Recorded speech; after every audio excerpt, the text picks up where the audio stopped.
പോയി കറളൻ. അങ്ങനെ ടിക്ടോക്കിനകത്ത് വൈറലായി ഇങ്ങനെ മുന്നോട്ട് പോയി. കുറേ നല്ല നല്ല അനുഭവങ്ങളൊക്കെ ഉണ്ടായിട്ടുണ്ട്. കാരണം വേറൊന്നുമില്ല, കുറേ പ്രപ്പോസും പിന്നെ കുറേ കൂട്ടുകാരെയും കൂട്ടുകാരികളെയും എല്ലാത്തിനെയും കിട്ടിയിട്ടുണ്ടായിരുന്നു. കുറേ പേര് നമ്പറുകളൊക്കെ ചോദിച്ച് വാങ്ങുമായിരുന്നു. പിന്നെ ഞാൻ ഈ നാഷിഡോളിൻ്റെ പരിപാടിക്ക് പല പല ഏരിയയിൽ കൊട്ടാനൊക്കെ പോകുമായിരുന്നു. അങ്ങനെ കൊട്ടാനൊക്കെ പോകുന്ന സമയത്ത് ഓരോരുത്തർ വന്നിട്ട് ലേഡീസായാലും ബോയ്സായാലും ഓരോരുത്തർ വന്നിട്ട് സെൽഫി എടുക്കും, പിന്നെ വീഡിയോ എടുക്കും. അങ്ങനെ ഫോൺ നമ്പരൊക്കെ ചോദിച്ചു വാങ്ങും. അങ്ങനെ കുറേ കോൺടാക്റ്റൊക്കെ ഉണ്ടായിരുന്നു. അതൊക്കെ ഭയങ്കര ഹാപ്പിനെസ് ഉള്ള കാര്യമായിരുന്നു. അപ്പോൾ എൻ്റെ കൂട്ടുകാരന്മാരൊക്കെ അന്തം വരുമായിരുന്നു, ഇവൻ ഇത്രയും വൈറലായിരുന്നു എന്ന് വിചാരിക്കുമായിരുന്നു. ഭയങ്കര ഹാപ്പിനെസ് ഒക്കെ ആയിരുന്നു അന്നൊക്കെ. അങ്ങനെ പിന്നെ കുറേ നെഗറ്റീവ് വരുമായിരുന്നു, പോസിറ്റീവ് വരുമായിരുന്നു.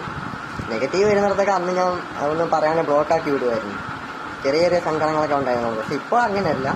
ഇപ്പോൾ എന്നോട് നെഗറ്റീവ് അടിക്കുന്നിടത്ത് ഞാൻ അങ്ങോട്ടും നെഗറ്റീവ് അടിക്കും. അല്ലാണ്ട് ഞാനൊരു നെഗറ്റീവ് കൂടിയല്ല, ഞാൻ എപ്പോഴും പോസിറ്റീവായി വിളിച്ചിരിക്കുന്ന ഒരു വ്യക്തിയാണ്. അതുകൊണ്ട് ഞാൻ ഈ വേറൊരു കാര്യം കൂടെ പറയാം. ഞാൻ എൻ്റെ ചെറുപ്പം മുതൽ ഞാൻ 2015 വരെ ഞാൻ നല്ലോണം ചീത്ത വിളിക്കുമായിരുന്നു. പിന്നെ അന്നത്തോടെ ഞാൻ നിർത്തി.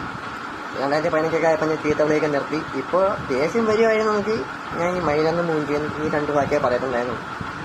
പിന്നെ അത് നിർത്തി. പക്ഷെ ഇപ്പോൾ അങ്ങനെയല്ല. 2025 ആയപ്പോൾ ഞാൻ വീണ്ടും നെഗറ്റീവായിട്ട് മാറി. അതായത് കുറേ അനുഭവം കൊണ്ട് ഞാൻ പഠിച്ചു. നമ്മളെത്ര എന്താ പറയുക ആദേശിച്ചാലും ശരിയാവത്തില്ല എന്ന് പഠിച്ച് ഇപ്പോൾ എൻ്റെ അടുത്ത് നെഗറ്റീവായിട്ട് നിൽക്കുന്നിടത്ത് ഞാൻ അങ്ങോട്ട് നല്ലോണം ഞാൻ നെഗറ്റീവായിട്ട് നിൽക്കുകയും ചെയ്യും, അവരെ ബ്ലോക്കാക്കി വിടുകയും ചെയ്യും.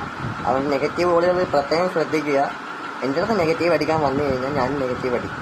അത് നിങ്ങളൊന്ന് കേൾക്കാത്ത രീതിയിലുള്ള നെഗറ്റീവ്, എന്നിട്ട് ഞാൻ ബ്ലോക്കാക്കി വിടുകയും ചെയ്യും. അല്ലാണ്ട് നിങ്ങൾ പറഞ്ഞ എടുത്ത് ഞാൻ ഒരു മൂലയിൽ കൂടി നിന്നിട്ട് അയ്യോ എന്നെ ഇല്ല ചേട്ടാ അങ്ങനെ പറഞ്ഞു, ഇല്ല ചേട്ടാ ഇങ്ങനെ പറഞ്ഞു എന്നൊന്നും പറഞ്ഞിരുന്ന് കരയാനും എൻ്റെ വീഡിയോ ഞാൻ സ്റ്റോപ്പ് ചെയ്യാനും ഒന്നിനും ഞാൻ നിൽക്കത്തില്ല. കണ്ടിന്യൂ ചെയ്തുകൊണ്ടിരിക്കും. ഇഷ്ടമുള്ളത് കണ്ടാൽ മതി, അല്ലാത്തവർക്ക് വേണ്ട. അങ്ങനെ ടിക്ടോക്കിൻ്റെ കാര്യമൊക്കെ അങ്ങനെ പോയി. കുറേ പ്രപ്പോസൊക്കെ ഉണ്ടായിരുന്നു, കുറേയൊക്കെ അക്സെപ്റ്റ് ചെയ്ത് പിന്നെ അതും കുറച്ചാൾ കഴിയുമ്പോൾ അങ്ങനെ പോകുമായിരുന്നു. അനുഭവങ്ങളൊക്കെ ഒരുപാടൊക്കെ ഉണ്ടായിട്ടുണ്ട്. പിന്നെ പ്രേമം അതും കുറേ ഉണ്ടായിട്ടുണ്ട്.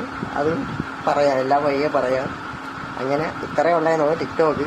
അങ്ങനെ ടിക്ടോക്ക് ബാൻ ചെയ്തപ്പോൾ ഇൻസ്റ്റാഗ്രാമിനകത്ത് അക്കൗണ്ട് എടുത്ത് തുടങ്ങി. അങ്ങനെ കയറിയാണ് ഈ അക്കൗണ്ട്.